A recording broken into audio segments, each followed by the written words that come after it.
رسول کریم صلی اللہ علیہ وسلم اللہ تعالیٰ کی ذات و صفات کا مظہر بن کر دنیا میں تشریف لائے۔ خود نبی پاک نے فرمایا من رآنی فقد رآی الحق، جس نے مجھے دیکھ لیا اس نے حق دیکھ لیا۔ نبی کریم صلی اللہ علیہ وسلم کے غلام فرماتے ہیں کہ حضور علیہ السلام کی جب سخاوت دیکھتے تھے نا تو پھر خیال آتا تھا کہ اللہ کتنا سخی ہوگا۔ جب نبی پاک علیہ السلام اپنے غلاموں کے گناہ معاف کرتے تھے، غلطیوں سے درگزر کرتے تھے، دشمنوں کو معاف کرتے تھے، تو پھر دل کے کونے سے آواز آتی تھی کہ رب کتنا مہربان کرنے والا ہوگا، اللہ کتنا کریم ہوگا، کتنی رحمت فرمانے والا ہوگا۔ اور جب رسول کریم علیہ السلام پردہ پوشی کرتے، درگزر کرتے، تو پھر اندازہ ہوتا تھا کہ رب کریم کتنا ستار ہوگا۔ نبی پاک علیہ السلام کے جو لوگ قریب جاتے تھے نا، خدا کے ہونے کا انہیں یقین ہو جاتا تھا۔ حضور کا انداز گفتگو، نبی پاک کا اٹھنا بیٹھنا، دینا تقسیم کرنا، معاف کرنا، غلاموں کو، غریبوں کو، ناداروں کو عزت دینا، ہر شخص کے حوالے سے نبی پاک صلی اللہ تعالی علیہ وسلم کا انداز کریمانہ یہ پتہ دیتا تھا۔ لوگ کھو جاتے تھے اور سوچتے تھے کہ رب کتنا مہربان ہے، اللہ کتنا کریم ہے، اللہ کتنا ستار ہے۔ کچھ لوگ ایسے ہوتے ہیں جنہیں اللہ تعالیٰ ظاہری طور پر بڑا حسن دیتا ہے، لیکن وہ صاف رہتے نہیں، نفاست پسند نہیں ہوتے۔ سادہ ہونے میں اور میلا کچیلا ہونے میں فرق ہوتا ہے، ان دو چیزوں میں فرق ہے۔ نبی پاک صلی اللہ تعالی علیہ وآلہ وسلم نے بہت اعلیٰ لباس بھی پہنا ہے، بہت اعلیٰ لباس بھی حضور نے پہنا ہے۔ حضرت عبداللہ ابن عباس رضی اللہ تعالیٰ عنہ کی روایت صحیح ستہ میں موجود ہے۔ ایک صحابی نے ان سے کہا، ایک شخص نے ان سے کہا کہ آپ نے بڑے اچھے کپڑے پہنے ہیں، تو فرمانے لگے میرے محبوب بھی اعلیٰ سے اعلیٰ لباس زیبتاً فرماتے تھے، لیکن امت کے لیے کہ غریب پریشان نہ ہو، محبوب علیہ السلام نے عاجزی کے طور پر کم قیمت کا لباس استعمال فرمایا۔ عاجزی کا معنی ہے کم قیمت کا لباس پہننا۔ سادگی کا مطلب یہ نہیں کہ آپ کے داڑھی پہ مٹی لگی ہو، چہرے پہ مٹی لگی ہو اور آپ بغیر غسل کے کئی دن گزار دیں، یہ سادگی نہیں ہے۔ سادگی یہ ہے کہ سادہ لباس ہو، جو مل جائے کھا لے، جو مل جائے پہن لے، کوئی نخرہ نہ ہو، کوئی اس کی طبیعت میں رعونت نہ ہو، تکبر نہ ہو، یہ سادگی ہے۔ کچھ لوگ بڑے خوبصورت ہوتے ہیں لیکن صاف ستھرے نہیں رہتے۔ میرے نبی کریم علیہ السلام کی صفائی کا، نفاست کا، حضور کے حسن کا، ظاہری حسن کا جو اللہ نے دیا تھا، اس کا حال یہ ہے کہ رب فرماتا ہے وَالضُّحَىٰ وَاللَّيْلِ إِذَا سَجَىٰ، محبوب تیرے چمکتے ہوئے چہرے کی بھی قسم ہو، اور جب اس کے گرد زلفیں چھا جاتی ہیں مجھے اس کی بھی قسم ہو۔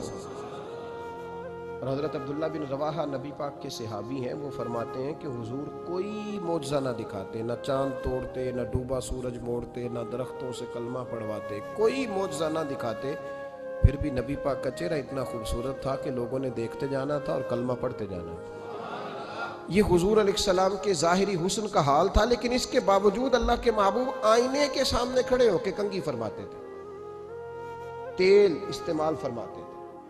اللہ کے محبوب علیہ السلام اپنے بالوں کے درمیان سے مانگ نکالتے تھے، آدھے بال ایک طرف ہوتے تھے، آدھے ایک طرف ہوتے تھے، اور صحابہ فرماتے ہیں کئی دفعہ حضور امامہ اتارتے تو ان بالوں کے بیچ جو خوشبو لگی ہوتی اس کا رنگ بھی ہم دیکھا کرتے تھے۔ حضور صاف لباس پسند کرتے تھے۔ ایک شخص کو حضور نے دیکھا، اس نے میلے کچیلے کپڑے پہنے، تو حضور نے ٹھنڈی آہ بھری، فرمایا کاش یہ دھو کے کپڑے پہنتا۔ ایک شخص کو دیکھا بال بکھرے ہیں، کنگھی نہیں کی، تو حضور فرمانے لگے کاش یہ کنگھی کر لیتا۔ نفاست پسند آدمی پہ نا بوجھ بنتا ہے۔ جو آدمی، آپ کو پتہ ہے کہ امام شافعی تو فرماتے ہیں جمعے والے دن غسل کرنا واجب ہے، ماتے غسل نہ کرے تو جمعہ ہی نہیں ہوگا۔ اگرچہ ہمارے امام صاحب کے نزدیک سنت ہے۔ یہ سنت کب بنا؟ ایک دن نہ بہت سارے لوگ اپنے اپنے کام سے اٹھے مسجد میں آ گئے، مسجد نبوی میں۔ کوئی کسان تھا تو کھیت سے اٹھ کے آ گیا، کوئی مزدور تھا تو مزدوری سے اٹھ کے آ گیا۔ تو مسجد میں جب بہت سارے لوگ جمع ہوئے نا تو بعض لوگوں کو دقت محسوس ہوئی، تو رسول کریم علیہ السلام نے فرمایا کتنا ہی اچھا ہو کہ تم جمعے والے دن نہا کے آیا کرو۔ بس وہ صحابہ کا مزاج ہمارے والا نہیں تھا کہ تفصیل بتائیں، حکمت بتائیں، ملے گا کیا، ثواب کتنا، نہ نہائیں تو گناہ، یہ کوئی نہیں۔ حضور نے کہا کہ نہا کے آؤ تو کتنا ہی اچھا ہے۔ پھر کسی صحابی نے کبھی بھی بغیر غسل کیے جمعہ ادا ہی نہیں کیا، کسی نے بغیر غسل کے کبھی جمعہ ادا ہی نہیں کیا نا۔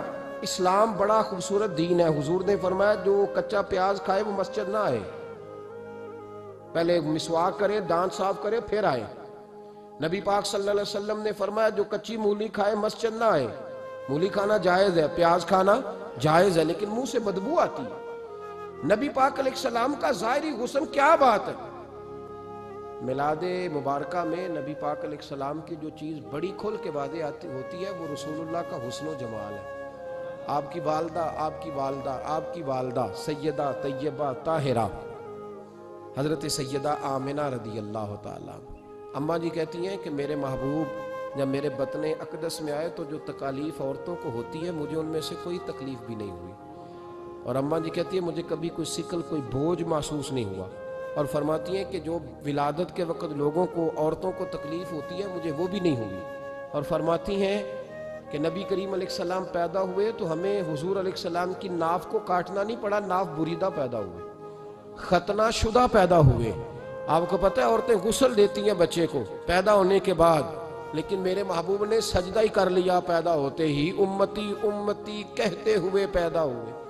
حق نے فرمایا کہ بخشا الصلاۃ والسلام، اور پہلے سجدے پر روز ازل سے درود۔ میرے امام فاضل بریلوی کا جو انداز تکلم ہے نا، اس کی بھی حد ہی کوئی نہیں، کوئی حد ہی نہیں، کہاں تک ان کی محبت جاتی، کہنے لگے پہلے سجدے پہ روز ازل سے درود، یادگاری یہ امت پہ لاکھوں سلام، یادگاری یہ امت پہ لاکھوں سلام۔ بتائیے بغیر وضو کے، بغیر غسل کے سجدہ ہو جاتا ہے؟ تو حضور نے سجدہ کر کے بتایا کہ اللہ نے مجھے پاک صاف پیدا کیا ہے۔ نبی پاک صلی اللہ علیہ وسلم کی والدہ نے جب یہ باتیں ارشاد فرمائیں تو لوگوں نے پوچھا ان سے کہ اماں جی پھر آپ ایک جملے میں بتائیں کہ ماجرا سارا کیا تھا، آخر ایک ولادت تو ہوئی نا، آپ کے وجود اطہر سے ایک بچہ تو نکلا، تو یہ کیا تھا؟ تو سیدہ آمنہ فرمانے لگی خارج منی نور، بس میرے وجود سے ایک نور نکلا ہے، بس میرے وجود سے ایک، اور روشنی آتی جاتی ہے تو کسی کو تکلیف نہیں دیتی، ایک نور نکلا۔ میرے رسول کریم علیہ السلام کو ظاہری حسن بھی کمال دیا، اور پھر حضور کی نفاست پسندی، صفائی پسندی۔ نبی پاک جب بات کرتے تھے نا تو حضور کے دانتوں سے نور نکلتا، اس کے باوجود حضور ہر وضو کے لیے مسواک کرتے۔ میں نے ہر نماز کے لیے نہیں کہا، میں اپنے لفظوں کا ذمہ دار ہوں۔ کس کے لیے بولیں آپ حضرات؟ ہر وضو کے لیے، یعنی اگر نبی پاک نے وضو نماز کے لیے کیا تب بھی مسواک کی، اور اگر قرآن شریف کی تلاوت کے لیے کیا تو پھر بھی مسواک کی، کسی اور موقع کے لیے وضو فرمایا تو پھر بھی مسواک کی۔ اور سیدہ عائشہ فرماتی ہے جب بھی حضور گھر سے نکلنے لگتے پہلے مسواک فرماتے، حالانکہ رسول پاک کے دندان اقدس تو نور والے تھے، ضرورت ہی نہیں تھی۔ ہماری تعلیم کے لیے نفاست پسندی۔ ایک بات میں نے شروع کرنی ہے پر آپ نے ناراض نہیں ہونا، پہلے وعدہ کر لیں، جڑے نہیں بولے انہوں نے کی رہا ہو جانا ہے، چلو ہو جائے جی، کوئی گل نہیں، خیر ہے، ہو جائیں آپ ناراض۔ نبی پاک نے بڑی مونچھیں نہیں پسند کی، حضور کو اچھی نہیں لگتی۔ ایک بات پوچھتا ہوں آپ سے، یہ درد دل ہے میرا اور صرف سمجھانے کے لیے عرض کر رہا ہوں، کوئی تنقید نہیں، اللہ تعالیٰ مجھے نیت کا وضو عطا کرے۔ ایک بات بتانا، اگر بہو کھانا پکا کے لائے اور سالن سے بال نکل آئے تو پھر اس کا کیا حال ہوتا ہے؟ کئی تو بوڑھے پلیٹ اٹھا کے دیوار میں مارتے ہیں، ایسا ہی ہوتا ہے نا، یہ کیا ہے؟ اور اگر کبھی روٹی سے نکل آئے تو بیوی صاحبہ کا کیا حال ہوتا ہے؟ یہ کوئی طریقہ ہے کھانا پکانے کا؟ اور اللہ تعالیٰ معاف کرے، اگر کبھی ہوٹل میں چلے جائیں امیر لوگ 15,000 کا ڈنر کرنے، تو وہاں کسی سالن کی پلیٹ سے بال نکل آئے تو پھر تو پیسے کیا دینے ہیں، پھر تو ان کو اور جرمانہ ہو جاتا ہے۔ یہ تو سارے بال نکل آئے تو مشکل، اور ویسے بھی جو نفاست ہے نا طبیعت کی، اس پر بوجھ بنتا ہے، بال کھانے میں ہو، آٹے میں ہو تو بوجھ بنتا ہے۔ تو بڑی مونچھوں والا دوست، بھائی، بزرگ جب پانی پیے گا تو بال پانی میں جائیں گے کہ نہیں جائیں گے؟ حکیم اور ڈاکٹر کہتے ہیں کہ کینسر کے مرض کا خطرہ ہے۔ اب باقی بھی راضی نہ ہوں، حضور نے بڑی مونچھیں بھی پسند نہیں کی اور چھوٹی داڑھی بھی پسند نہیں کی. حضور نے فرمایا داڑھیاں بڑھاؤ، مونچھوں کو پست کرو، مشرکین کی مخالفت کرو. اور ایک مقام پہ رسول پاک علیہ السلام نے یہاں تک فرمایا کہ جو مونچھیں پست نہیں کرتا وہ ہم میں سے ہے ہی نہیں. اتنے سخت لفظ. ایک صحابی تھے، آپ یقین کریں نا، کئی دفعہ دوستوں کو کہنا پڑتا ہے اور کئی دفعہ نا مجھے محسوس ہوتا ہے کہ یار ہم روز ہی کہتے ہیں، لیکن کہتے پتہ کیوں ہے کہ بوجھ بنتا ہے وہ بندہ جو اس طرح کی تباہ کے ساتھ آتا ہے، جو حضور نے پسند نہیں کیا. ایک شخص نبی پاک کے سامنے آیا، قاضی عبدالدائم دائم صاحب نے لکھا ہے، بڑی خوبصورت بات لکھی ہے. کہنے لگے حضور کے سامنے وہ اکثر آیا کرتا تھا تو مونچھیں بڑی تھی، حالانکہ داڑھی بھی بڑی تھی، مونچھیں بھی بڑی تھی. 2-4 دفعہ حضور نے باتوں باتوں میں تات اللفظ سمجھایا. کچھ بندے نہیں سمجھتے، تات اللفظ سمجھاؤ یا بڑا کھول کھول کے سمجھاؤ پر بات سمجھنے کو تیار نہیں ہوتے. پتہ نہیں کیا ایسا حسن ہے بھئی، جو حسن نبی پاک نے پسند نہیں کیا وہ کبھی حسن ہو سکتا ہے، کبھی خوبصورتی ہو سکتی ہے. وہ کسی کا ذاتی کلچر تو ہو سکتا ہے پر دین کی تہذیب نہیں. نبی کریم علیہ السلام نے کئی دفعہ سمجھایا تو ان کی سمجھ میں بات نہ آئی. ایک دن وہ بیٹھے ہوئے تو حضور نے ایک صحابی سے فرمایا کینچی لاؤ. کہنے لگے میں سمجھ گیا کہ میرے ساتھ کچھ ہونے لگا ہے. ساتھ ہی حضور نے فرمایا ایک مسواک بھی لانا. کہنے لگے میں نے کہا بچت ہو گئی، میرے تو دانت صاف ہے. تو یہ شاید اس کی بات ہونے لگی ہے جس کے دانت بھی ٹھیک نہیں. دونوں چیزیں جب آ گئی نا تو حضور اٹھے اور نبی پاک نے مسواک ان کے ہونٹوں پہ رکھی. اسی صحابی کے ہونٹوں کے اوپر مسواک رکھ کے تو اوپر سے حضور نے مونچھیں کاٹ لی. فرمایا یہ نہ ایسا کرو، یہ چیز مجھے پسند نہیں ہے. حضور نے نفاست پسندی کو. اب تو اللہ تعالیٰ خیر کرے، ملانگ آ گئے مارکیٹ میں، ملانگ، درویشی، فقیری، ان کے پاس رش بھی زیادہ ہے، ان کے درباروں پہ بھی رش زیادہ ہے. جی کہتے ہیں حضرت صاحب درویش آدمی ہے. بھئی روٹی تو پورے ٹائم پہ کھاتا ہے، مونچھیں کٹوانے میں ہی درویش ہو گیا ہے. نہ بال کٹواتا ہے نہ مونچھیں کٹواتا ہے. یہ گرو نانک کی تعلیمات ہیں، یہ نبی پاک کی تعلیم نہیں. وجود کا کوئی بال نہ کٹوانا یہ سکھوں کا طریقہ ہے. مسلمانوں کا یہ انداز، یہ کدھر کی فقیری ہے؟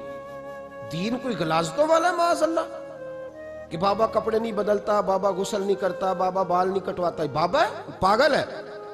قطعی طور پر کوئی فقیری نہیں. فقیری صرف وہ ہے جو میرے نبی نے کیا ہے صلی اللہ تعالی. اس منبر پر بیٹھنا فقیری ہے چونکہ حضور ہر جمعے بیٹھا کرتے تھے. مصلی پہ نماز پڑھانا فقیری ہے چونکہ حضور ہر جمعے ہر 5 نمازوں کی حضور امامت فرماتے تھے. دین کی تبلیغ کرنا فقیری ہے جو میرے نبی پاک کیا کرتے. خلاف پیغمبر کسے راہ گزیر، وہ فقیری نہیں، وہ تماش بھی نہیں ہے، لوٹنے کا طریقہ ہے، اس کے علاوہ کوئی سٹائل نہیں. فقیری صرف وہ ہے جو رستہ میرے رسول پاک نے ہمیں عطا فرمایا، اس سے ہٹ کر کوئی فقر نہیں. میری بات کی سمجھ آ گئی آپ حضرات کو؟